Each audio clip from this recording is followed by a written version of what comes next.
Pemirsa, Menteri Koordinator Kemaritiman dan Investasi Menko Marves, Luhut Binsar Panjaitan angkat bicara soal peluang damai pada kasus pencemaran nama baiknya dengan terdakwa Haris Azhar dan Fathia. Luhut juga mengungkap meminta lembaga swadaya masyarakat atau LSM di Indonesia diaudit.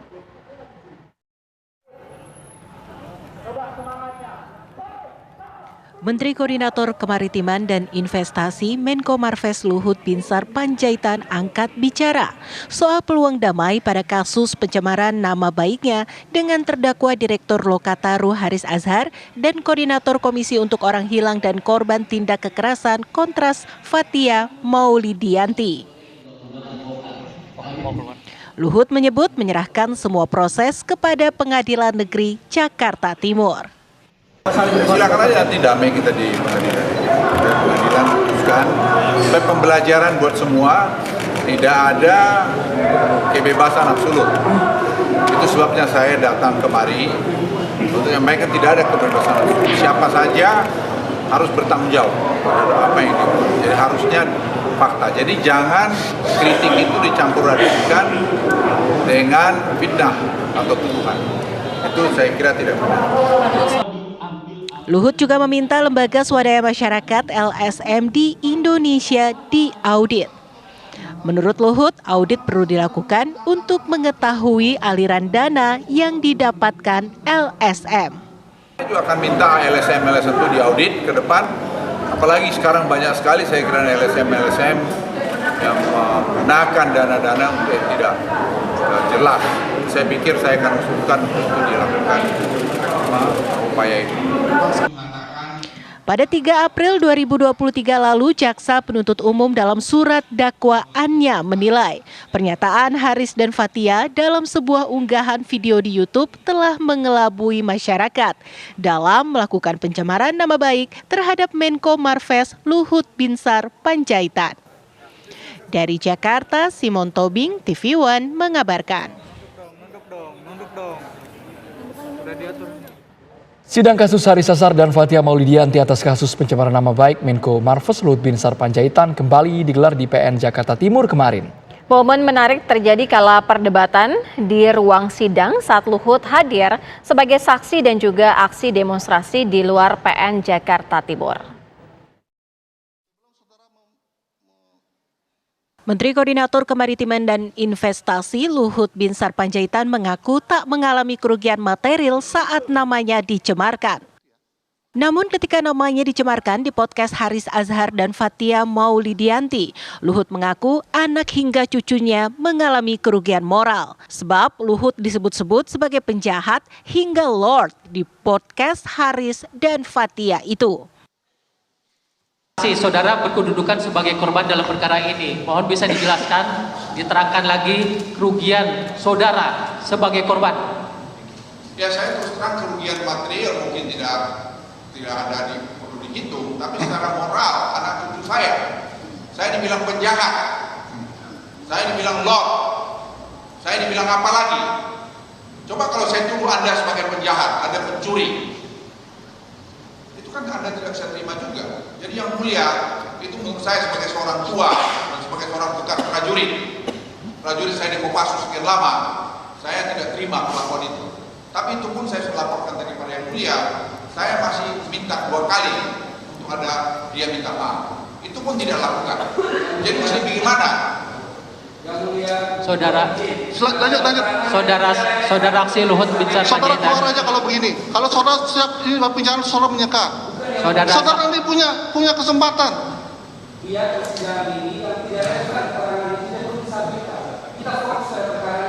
Iya, kita ini kan ada di dalam. Ini yang dia menyampaikannya di dalam berita acara. Lanjut silakan. Saudara saksi ya, sebagaimana diinformasikan sehubungan dengan dakwaan, ada suatu pembicaraan di YouTube dan itu juga membahas berkaitan dengan masalah penelitian. Apakah saudara pernah dikonfirmasi oleh kedua orang tersebut atau orang yang lain sebelum adanya publikasi atau sebelum dilakukannya penyiaran mengenai hal-hal yang berkaitan dengan saudara. Yang mulia itu yang salah satu yang saya sayangkan. Saya kan bisa ditanya. Mau saudara Haris itu kapan saja telepon saya jawab. Kalau memang niatnya baik, dia gentleman, dia betul-betul seorang hak asasi manusia, dia bisa tanya saya. Ada enggak? Kalau tidak tanya saya, dia akan bisa lihat di Kumham. Saya punya enggak perusahaan itu? Saya melakukan itu apa tidak? Dan dia berani masih nuduh saya penjahat.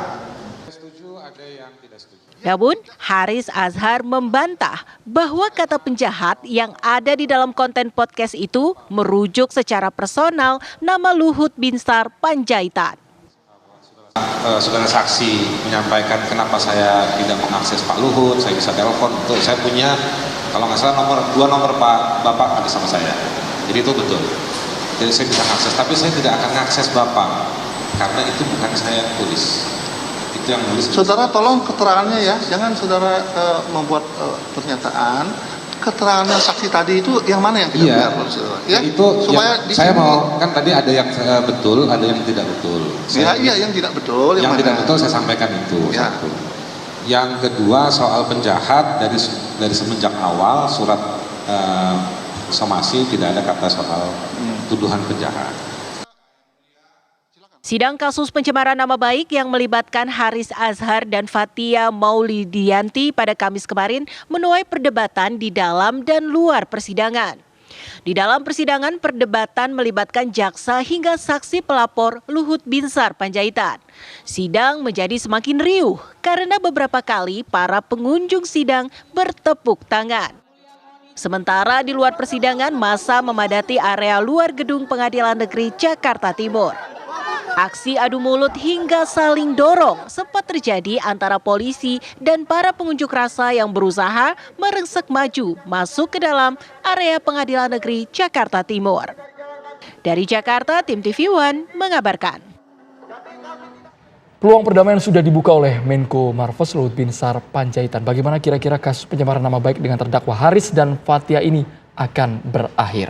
Sudah bergabung bersama kami kuasa hukum Menko Marves Luhut Binsar Panjaitan, Junifer Girsang, dan juga pakar hukum pidana Prof. Hipnu Nugroho.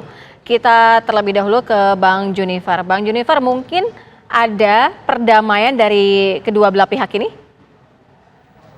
Baik, terima kasih atas waktunya. Mengenai perdamaian, sebenarnya dari awal kalau saya total sudah 6 kali kita menawarkan perdamaian ya kepada Haris Azhar maupun Fathia. Namun respon itu tidak ada yang positif. Inilah mengakibatkan kita mengambil langkah hukum untuk mencari keadilan dan kepastian hukum. Lantas sekarang kalau dikatakan Haris Azhar meminta maaf, Pak Luhut itu di persidangan menyatakan menerima, ya, tetapi karena ini proses persidangan tentu kita serahkan kepada pengadilan. Namun sebagai catatan dengan dia permintaan maaf, sebetulnya dia sudah mengakui perbuatannya. Nah oleh karenanya apapun nanti putusan dari pengadilan, ya Pak Luhut sudah katakan patuh dan percaya kepada majelis maupun persidangan yang sedang berjalan. Bang Junifer, tapi kan secara tatap muka Haris Azhar menyampaikan tidak menyerang pribadi Luhut. Kemudian saya bukan cari musuh sama Bapak, ini saya sedih lihat orang Papua. Haris Azhar menempatkan diri untuk membela orang-orang di Papua. Ya, itu pernyataan dari Haris Azhar. Tetapi kalau kita cermati laporan daripada Pak Luhut maupun kami sebagai penasihat hukum, di dalam podcastnya itu maupun narasinya itu tidak ada menyinggung masalah Papua, tetapi langsung menyebut namanya Pak Luhut. Ya, ini ada Prof. Hipnu, kemarin saya sudah sampaikan ada 3 delik yang menjadi acuan kami fitnah pencemaran itu, yaitu dikenakan pasal Undang IT, kemudian Undang-Undang tahun 49 pemberitaan bohong dan fitnah pencemaran. Nah kalau kita cermati pernyataan yang kami laporkan itu jelas bukan tujuannya kepada yang lain selain daripada narasi kepada Pak Luhut Binsar Panjaitan yang dikatakan di sana bermain-main dengan tambang di Papua, menyebut juga nama Luhut. Kemudian Lord Luhut Binsar dikatakan di sana adalah menginisiasi operasi militer yang terjadi di Papua. Kemudian kalau dikatakan tidak ada kata penjahat, itu rangkaian dari narasi yang dibentuk oleh Haris Azhar maupun Patia. Nah, oleh karenanya, karena ini sudah berproses di pengadilan, tentu pembuktiannya ini ada di pengadilan. Namun perlu kami sampaikan, dengan penawaran anjuran daripada hakim tersebut, sebetulnya sudah menjadi suatu catatan bahwa proses ini sudah terbaca, dan apalagi ada penjelasan Pak Luhut di dalam persidangan, sudah membantah segala sesuatu yang menyatakan bahwa Pak Luhut itu bermain di tambang. Dia buktikan bahwa dia tidak punya IUP dan tidak ada konsesi. Dan kemudian masalah Lord Luhut itu mengerahkan pasukan di Papua, dia sudah menjelaskan dia sudah 20 tahun tidak lagi memegang kendali dan dia sudah pensiun. Dan kemudian juga disebut bahwa dia penjahat, dan kemudian dikaitkan dengan oknum-oknum maupun dari TNI. Dia buktikan bahwa kata-kata itu sangat keji dan kejam, sementara mereka ini sudah berjuang terhadap bangsa ini, mendapat bencana, mendapat penghargaan. Dengan demikian, kata penjahat itu bisa dikualifisir adalah fitnah pencemaran. Sekali lagi, ini adalah deliknya subjektif, nanti Prof. Ibnu bisa menyampaikan apa pengertian daripada delik subjektif itu. Nah, sekali lagi kami sampaikan, proses sudah berjalan dan kami hormatin, dan Pak Luhut ini saya sangat appreciate sebagai pejabat negara. Kemarin persidangan dimulai jam 10, beliau sudah hadir 8.30. Satu. Yang kedua, selama ini menjadi isu maupun opini dibentuk oleh Haris Azhar dan Patia, seakan-akan Pak Luhut ini tidak hadir, dia hadir di pengadilan. Dan ada lagi yang satu yang sangat saya appreciate. Beliau itu dengan presiden masih ada di Singapura. Itu tanggal 5 sampai tanggal 6. Kemudian tanggal 7 seharusnya berangkat ke Malaysia. Tetapi beliau komitmen terhadap janjinya akan datang tanggal 8. Beliau hadir. Inilah membuktikan bahwa dia mau membela dirinya, mau memberi pelajaran bahwa hukum harus mati dan setiap orang harus bertanggung jawab membuat suatu pernyataan, bukan semata-mata memojokkan dan memfitnah dan mencemarkan. Baik, kita dengarkan dari Prof. Hipnu, kalau dari hukum pidananya sendiri bagaimana, apakah kalau terjadi perdamaian bisa? Mas Andro, Pak. Jadi dalam perkembangan hukum baru, itu ada suatu pergeseran dari civil law ke common law. Dari civil law ke common law itu ada teori namanya mediasi penal. Dalam konsep mediasi penal, ini adalah suatu perbuatan pidana. Tadi sudah sampaikan oleh Pak Junifer bahwa ini adalah delik subjektif. Delik subjektif itu adalah delik aduan. Aduan yang absolut. Absolut artinya apa? Semua tergantung pada Pak Luhut. Apakah diteruskan atau tidak diteruskan. Bukan delik aduan yang relatif. Kalau relatif itu keluarga, anak istri bisa mengadukan. Tapi ini adalah absolut. Berarti hanya Pak Luhut tok yang hanya bisa menyampaikan suatu pengaduan. Makanya tadi oleh majelis dikatakan oleh Pak Jennifer sudah sejak awal Pak Luhut menyampaikan oke, kalau maaf kita damai. 6 kali nggak salah. Di persidangan pun juga demikian juga. Nah, oleh karena itu dalam perkembangan hukum yang sekarang ini, apakah itu nanti dalam suatu peristiwa di persidangan itu bisa dibuktikan perdamaian? Bisa. Bisa. Jadi bukan seperti dulu itu harus memenuhi pembuktian, enggak.